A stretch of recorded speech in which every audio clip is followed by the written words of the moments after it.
നമസ്കാരം. മലയാളി വാർത്തയിലേക്ക് സ്വാഗതം.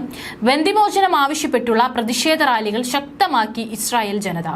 മാസങ്ങളായി തുടരുന്ന പ്രതിഷേധത്തിൽ ചൊവ്വാഴ്ച രാത്രിയും ആയിരക്കണക്കിന് ആളുകൾ ഇസ്രായേലിന്റെ തെരുവുകൾ കീഴടക്കി. ടെലവീവിൽ നടന്ന പ്രതിഷേധ പരിപാടിയിൽ ഹമാസിന്റെ കീഴിൽ ബന്ദികളാക്കപ്പെട്ട ഇസ്രായേൽ പൗരന്മാരുടെ ബന്ധുക്കൾ നെതന്യാഹുവിനെതിരെയും ഭരണകൂടത്തിനെതിരെയും ആഞ്ഞടിച്ചു. വെടിനിർത്തൽ കരാർ അംഗീകരിച്ച് ബന്ദികളെ മോചിപ്പിക്കാനുള്ള സമയമാണിതെന്ന് പ്രതിഷേധക്കാർ നെതന്യാഹുവിനോട് മുന്നറിയിപ്പ് നൽകി.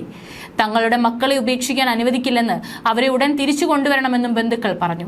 ഹമാസ് വെടിനിർത്തൽ കരാർ അംഗീകരിച്ചു. ഇനി ബന്ദികളെ തിരിച്ചെത്തിക്കാനുള്ള സമയമാണ്. നെതന്യാഹു സർക്കാർ ബന്ദികളെ തിരിച്ചെത്തിച്ചില്ലെങ്കിൽ രാജ്യം ഞങ്ങൾ കത്തിക്കും, ഒരു ബന്ദിയുടെ മാതാവ് പറഞ്ഞു. നിങ്ങളുടെ കൈകൾ രക്തം പുരണ്ടതാണെന്ന ബാനറുകളുമായി നെതന്യാഹുവിന്റെ വസതിയിലേക്ക് 100-ലധികം മാർച്ചുകളാണ് ഇതുവരെ നടന്നത്. തിങ്കളാഴ്ച കൈറോയിൽ വെച്ച് നടന്ന മധ്യസ്ഥ ചർച്ചയിൽ വെടിനിർത്തൽ കരാർ ഹമാസ് അംഗീകരിച്ചിരുന്നു.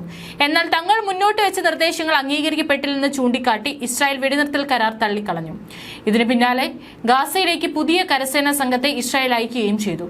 റാഫയുടെ നിയന്ത്രണം ഇസ്രായേൽ പൂർണ്ണമായി ഏറ്റെടുത്തിട്ടുണ്ട്. പലസ്തീൻ തടവുകാർക്ക് പകരമായി എല്ലാ ഇസ്രായേൽ തടവുകാരെയും ഘട്ടം ഘട്ടമായി മോചിപ്പിക്കണമെന്നാണ് ഇസ്രായേൽ ആവശ്യപ്പെട്ടത്. ഒക്ടോബറിൽ ഹമാസ് ബന്ദികളാക്കി 250 ഇസ്രായേൽ തടവുകാരിൽ 128 പേർ ഇപ്പോഴും മോചിപ്പിക്കപ്പെട്ടിട്ടില്ല. ഇവരിൽ 35 പേർ ആക്രമണങ്ങളിൽ കൊല്ലപ്പെട്ടുവെന്ന് ഇസ്രായേൽ സ്ഥിരീകരിച്ചിട്ടുണ്ട്.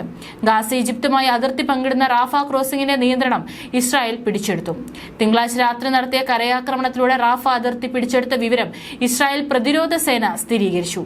റാഫ അതിർത്തിയുടെ കിഴക്കൻ പ്രദേശങ്ങൾ ഭീകരവാദ പ്രവർത്തനങ്ങൾക്കായി ഉപയോഗിക്കുന്നുവെന്ന് രഹസ്യാന്വേഷണ വിഭാഗത്തിന്റെ വിവരം ലഭിച്ചിരുന്നു. തുടർന്നാണ് പ്രദേശത്തിന്റെ നിയന്ത്രണം പിടിച്ചെടുത്തതെന്ന് IDF അറിയിച്ചു. അതിർത്തി പിടിച്ചെടുക്കാനുള്ള ദൌത്യത്തിനിടെ 20 ഹമാസ് ഭീകരർ കൊല്ലപ്പെട്ടതായും പ്രവർത്തനക്ഷമമായ 3 തുരങ്കങ്ങൾ കണ്ടെത്തിയതായും അവർ കൂട്ടിച്ചേർത്തു. ഞായറാഴ്ച റാഫ അതിർത്തിയുടെ കിഴക്കൻ ദേശത്തും ഹമാസ് ഭീകരർ സൈന്യത്തിന് നേരെ റോക്കറ്റുകൾ വിക്ഷേപിച്ചിരുന്നു.